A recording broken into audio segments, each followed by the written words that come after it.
নমস্কার, শুভ সন্ধ্যা। আমি মীনাক্ষী, চোখ রাখছি মুহূর্তের খবরে। আগাম না জানিয়ে পরিদর্শন করলে কোন জায়গায় সমস্যা আছে, কোন জায়গায় তা বোঝা যায় বলে জানিয়েছেন মুখ্যমন্ত্রী ডাক্তার মানিক সাহা। এক্ষেত্রে কোন জায়গায় সমস্যা রয়েছে তা আলোচনা করে পরবর্তী সময়ে নির্দেশ দেওয়া হবে বলে জানিয়েছেন মুখ্যমন্ত্রী। শনিবার কোন রকম আগাম না জানিয়ে ডেন্টাল কলেজ এবং ইন্দিরা গান্ধী মেমোরিয়াল হাসপাতাল পরিদর্শন করেন মুখ্যমন্ত্রী ডাক্তার মানিক সাহা। পরিদর্শনকালে আইজিএম হাসপাতালে বিভিন্ন বিভাগের অবস্থা সরেজমিনে খতিয়ে দেখেন মুখ্যমন্ত্রী। কর্পোরেট হাসপাতাল থেকে অনেক শেখার আছে।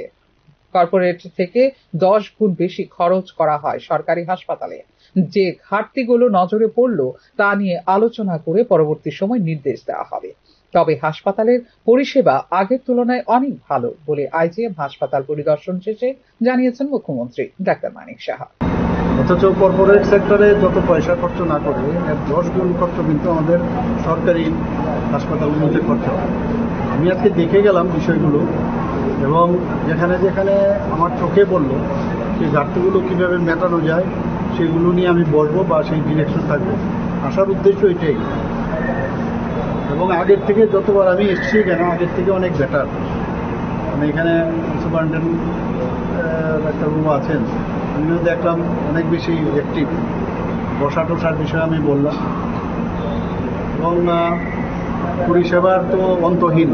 যত পরিষেবা মানে আজকে যেটা মনে হচ্ছে যে ঠিক আছে, কালকেও হয়তো দেখা যাবে যে কম, কিন্তু আমরা এড পার দেওয়ার একটা চেষ্টা আমরা করছি। আমরা আগেও আইজিএম হসপিটাল আমরা দেখেছি, এখনের আইজিএম হসপিটালও দেখেছি। আইজিএম হাসপাতালের পাশাপাশি ডেন্টাল কলেজে ভিজিট করা হয়েছে। আগাম না জানিয়ে আসলে বোঝা যায় সমস্যা রয়েছে কোন জায়গায় বলে ওই দিন জানিয়েছেন মুখ্যমন্ত্রী। কলেজেও গেলাম, সেখানেও কি অবস্থা আছে, সবাই টাইমলি আসে কিনা সেই বিষয়গুলো দেখলাম। কি কি পেশেন্ট, কি ধরনের পেশেন্ট আসে, তো আসলে একটা সুবিধা হয়, অনেকে অ্যালার্ট থাকে যে স্বাস্থ্যমন্ত্রী মুখ্যমন্ত্রী এসছে এবং without giving any information I have come today. এটা একটা সুবিধে আর কি। সবসময় তো সময় হয় না, তো আজকে ভাবলাম যে এখানে প্রায়োরি ইনফরমেশন দেইনি, কিন্তু সার্টেনলি আমি ভিজিট করলাম এতে করে বোঝা যায় যে কী কী কোন জায়গায় কী সমস্যা আছে। আদারওয়াইজ যদি আমি 100% হিসেবে স্বাস্থ্য পরিষেবার উন্নয়নে 2025-26 অর্থ বছরের বাজেটে প্রায় 9% অর্থ বরাদ্দ বৃদ্ধি করেছে রাজ্য সরকার। এই ক্ষেত্রে বিশেষ নজর দেওয়া হয়েছে রেফারেল আইজিএম এবং জিবি হাসপাতাল। রাজ্য স্বাস্থ্য দপ্তরের নার্সিং অফিসারের 332টি শূন্যপদ পূরণের প্রশাসনিক কার্যক্রম চলছে। এছাড়া আরো 100টি নতুন শূন্যপদ সৃষ্টি ও পূরণের জন্য উদ্যোগ নিয়েছে দপ্তর। 2025-26 অর্থ বছরের মধ্যে এই সমস্ত পদে নিয়োগ সম্পন্ন হবে বলে সদ্য সমাপ্ত বিধানসভার বাজেট অধিবেশনে জানিয়েছিলেন মুখ্যমন্ত্রী ডাক্তার মানিক সাহা। পাশাপাশি টিডিএস এর মেডিকেল অফিসার ডেন্টাল গ্রেড 4 এর 6টি শূন্যপদ পূরণের প্রক্রিয়াও শুরু করেছে রাজ্য সরকার। ফিউরো রিপোর্ট, নিউজ নাও। পরিসংখ্যান পরিকাঠামোকে আরও শক্তিশালী করতে 4টি নতুন জেলা স্তরের পরিসংখ্যান অফিস স্থাপনের দাবি করলেন মন্ত্রী বিকাশ দেববর্মা। নয়াদিল্লিতে অনুষ্ঠিত বৈঠকে এই দাবি করলেন মন্ত্রী বিকাশ দেববর্মা।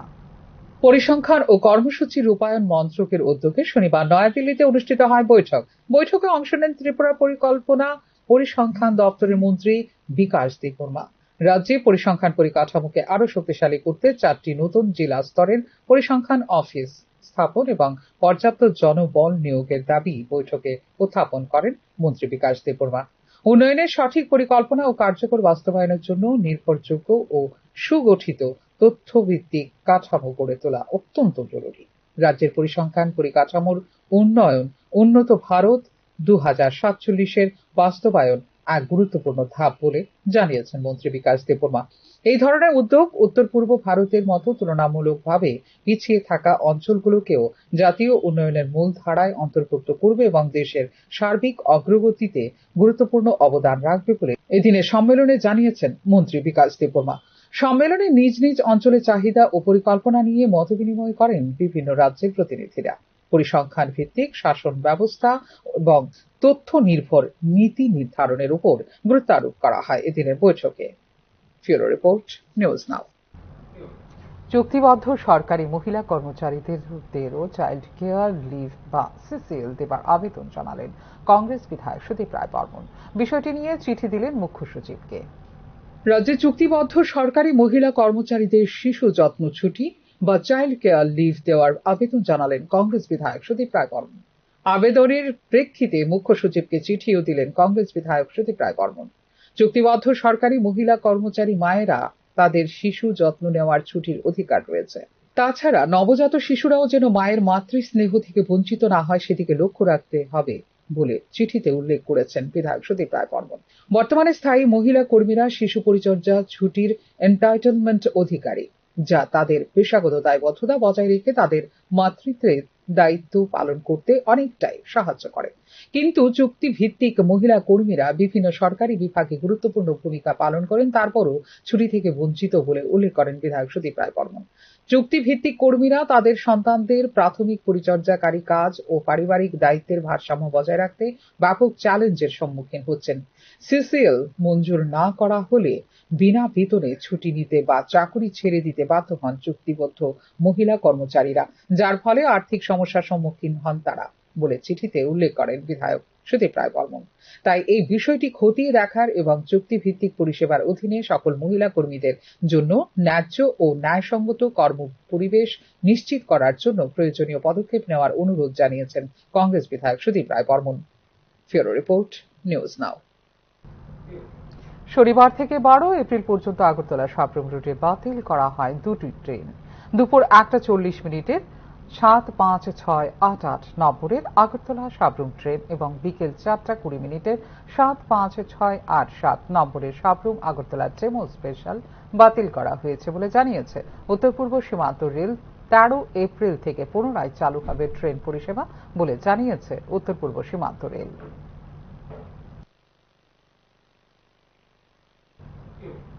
এখনকার মতো এই মুহূর্তের সংবাদ এই পর্যন্ত। অন্যান্য আপডেটস দেখার জন্য অবশ্যই নজর রাখতে হবে নিউজ নাওয়ের পর্দায়। নমস্কার।